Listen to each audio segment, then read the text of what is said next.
की बांसुरी। एक सुहाना सा दिन होता है और मगन, रामलाला, चंदन, राजन, तपन और गोलू के पापा गांव के बरगद के पेड़ के नीचे बैठकर अपनी शाम की गपशप कर रहे हैं।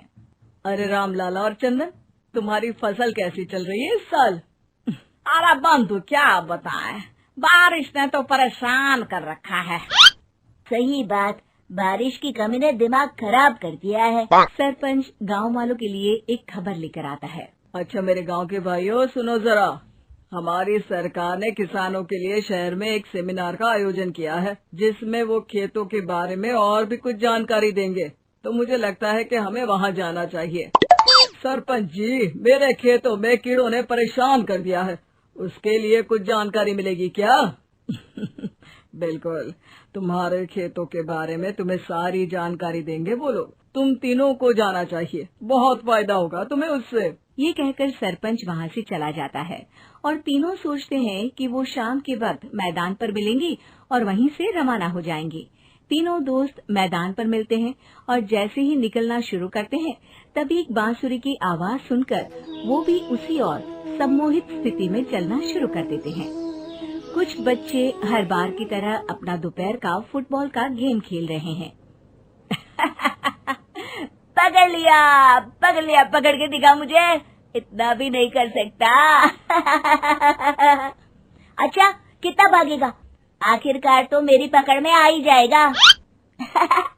हाँ, तुझे पता नहीं तपन, राजन कितनी तेज दौड़ लगा सकता है। खेलते खेलते अचानक से एक बांसुरी की मीठी आवाज सुनाई पड़ती है। सारे बच्चे उसका पीछा करने लगते हैं। शाम हो गई है और बच्चों के घर न आने की वजह से उनकी माँ मैदान में पहुँच जाती है। राजन बेटे, अरे ओ राजन बेटे, किधर चले गए? इतनी देर हो गई, घर वापस क्यों नहीं आए बेटे? तपन बेटा, चलो घर, शाम हो गई है, कितना खेलोगे? और गोलू, ओ गोलू! तीनों की माँ एक दूसरे को देखने लगती है और उन्हें एहसास होता है कि उन तीनों के बेटे घर आए ही नहीं। अरे राजन और गोलू की मम्मी, आप इधर? राजन और गोलू घर नहीं आए क्या अभी तक? नहीं तो दोपहर में राजन मुझे बताकर गया था कि वो तपन और गोलू के साथ खेलने जा रहा है। मैंने सुना है कि गांव में एक चुड़ैल घूम रही है, कहीं वही तो नहीं ले गई ना हमारे बच्चों को? ऐसा कुछ नहीं हुआ होगा, हम तीनों अलग अलग जगह ढूंढते हैं, इधर ही खेल रहे होंगे तीनों बच्चे। ये कहकर तीनों बच्चों की माएं उन्हें ढूंढने निकल गई। बहुत देर हो गई और फिर भी तीनों बच्चे मिले नहीं। तीनों की माएं मैदान पर फिर से मिलती हैं। सुनिए जी, ये तीनों मिल ही नहीं रहे और मेरे दिमाग में बहुत बुरे बुरे ख्याल आ रहे हैं। आप चिंता मत कीजिए, हम सरपंच से जाकर बात करते हैं, वो हमारी मदद करेंगे। गोलू की माँ सही कह रही हो, चलो चलते हैं। एक उम्मीद की आशा लेकर तीनों अपने बेटों की फिक्र में सरपंच के घर जा पहुंचती है।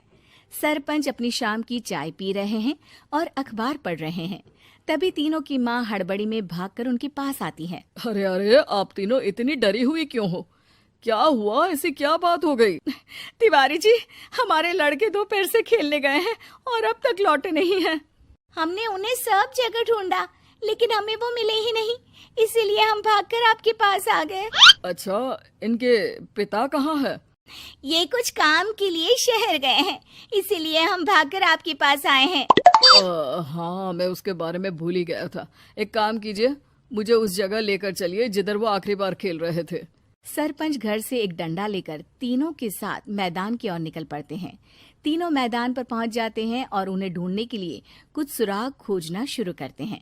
आपको कोई ऐसी जगह पता है जहां ये तीनों साथ में मिलते हैं?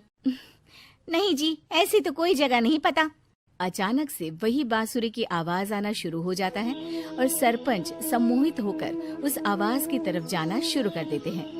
अरे तिवारी जी, आप ठीक तो हैं? कहाँ जा रहे हैं? अरे ओ तिवारी जी, वो हमें सुन नहीं पा रहे हैं क्या? सरपंच बांसुरी की धुन में झुककर उसी दिशा में आगे बढ़ रहे थे। ये आवाज कैसी? ऐसा लग रहा है कि कोई बांसुरी बजा रहा हो।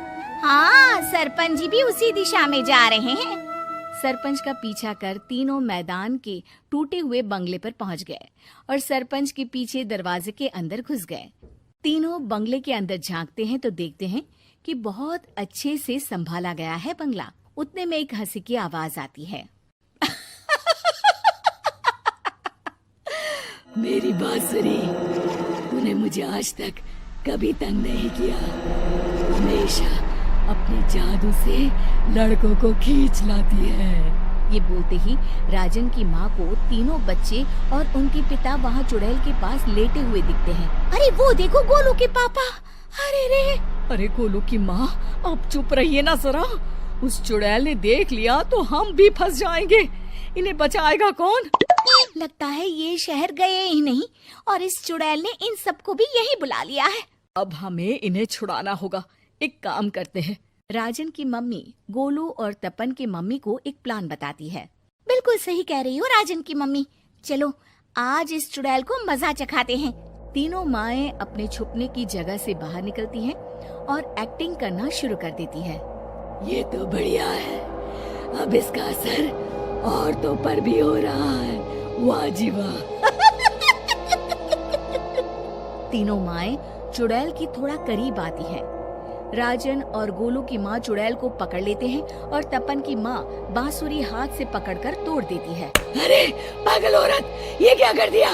मेरी बांसुरी को तोड़ दिया। अब मेरी शक्तियाँ खत्म हो जाएगी। तुम्हें तो अरे तुझे क्या लगा चुड़ैल कहीं की हमारे बच्चों को और पतियों को हाथ लगाएगी तू? बांसुरी टूटने की वजह से चुड़ैल खाक होकर गायब हो जाती है और सारे लोगों की आंख खुल जाती है। सब अपने परिवार को लेकर उस बंगले से बाहर निकल जाते हैं।